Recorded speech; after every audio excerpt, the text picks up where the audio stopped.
আমার মায়ের জন্য আমার এই দুটো দৃশ্য খুব মনে পড়ে। তুমি আমার মাকে ক্ষমা করো, আমার বাপকে ক্ষমা করো। আমার বাপ যখন আমাকে আগাতে আসতো, ফিরে যাওয়ার সময় দুই চোখের পানি ঝরঝর করে ঝরতো। আমার মারছে, আমার বাপ নরম মানুষ। আমার মা আমাকে বাড়ি থেকে বের করার পরে যত ফকির দেখতেন, ফকিরের হাতে ভিক্ষা দেওয়ার পরে বলতেন, আমার ছেলেটা বাহিরে আছে, দোয়া করিও। এটা ছিল আমার মায়ের কথা। আমার বাপ বাংলা অক্ষরও ভালো চিনতেন না, বাংলা অক্ষর চিনতেনই না, আরবি অক্ষর ভালো চিনতেন না। আমার আব্বা আরবি অক্ষর চিনতেন। শুধু ফকির মিসকিনকে ভিক্ষা দেওয়ার সময় দোয়া করার জন্য বলতেন। আমি বলেছি, আমার মা যখন আমাকে পাঠায় পশ্চিমে, খালি বলতো যে পশ্চিম গেলে, উত্তরপ্রদেশ গেলে বড় আলেম হওয়া যায়। পশ্চিম উত্তর মানে উত্তরপ্রদেশ মানে মৌলানা ইউসুফ মাদানি, উর্দু ভাষায় যিনি বক্তব্য দিলেন, ইনি হচ্ছেন জামিয়া সালাফে বানারস, উত্তরপ্রদেশ। এই এলাকাতে গেলে, পড়তে গেলে নাকি বড় মৌলানা হওয়া যায়। এটা আমার মা বলতেন, যে লাঠি পাগড়ি পাওয়া যায়। আমার মা আমাকে প্রথম দিন সাথে করে নিয়ে গেছিলেন পড়তে পাঠানোর জন্য। আমার মা চলে যাওয়ার পরে আমার ওই দৃশ্যটা খুব মনে পড়ে। যেদিন আমি দেশ ছেড়ে ইন্ডিয়া চলে যাই, সেদিন আমি সকালে বলেছিলাম, মা আমি ইন্ডিয়া চলে গেলাম। আমি পায়ের স্যান্ডেল দুটা খুলে দিলাম, আমার পকেটে একটা কলম ছিল, চাল, খড়ের চাল এভাবে গঁজে দিয়ে আমি চলে গেলাম। তখন আমার মায়ের হাতে আটা লেগেছিল। আমার মা রুটি বানাবে, চাঁপাইনবাবগঞ্জের মানুষ, সেই জন্য প্রস্তুতি নিয়েছে।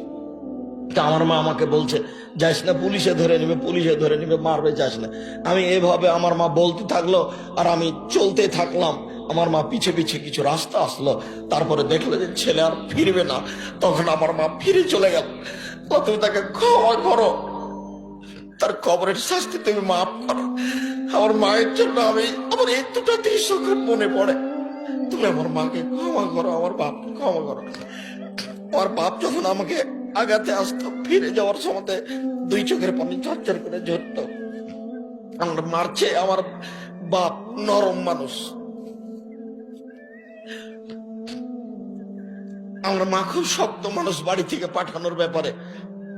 আমি একদিন প্রতিষ্ঠান যাব না বলে নদীতে সাঁতার দিয়েছি, অনেকক্ষণ দেরি করে এসেছি।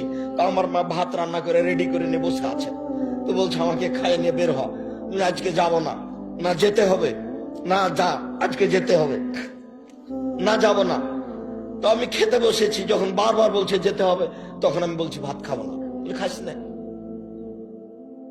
এবার আমি উঠে গেছি, উঠে গিয়ে ব্যাগ নিয়ে বের হচ্ছি, বলে টাকা নে। তো আমি টাকা নিব না, বলে নিস না, তুই যা। খেলামও না, টাকাও নিলাম না, বের হয়ে চলে গেলাম। আমার মা একটু নরম হলো না, যা, যেতেই হবে। 3 বছর পরে যখন ফিরে আসলাম, তখন আমার মা আঁচল দিয়ে মুখ মুছিয়ে বলছে, আরো যে 2 বছর বাকি আছে, আলী কেন? এটা আমার মায়ের প্রথম কথা।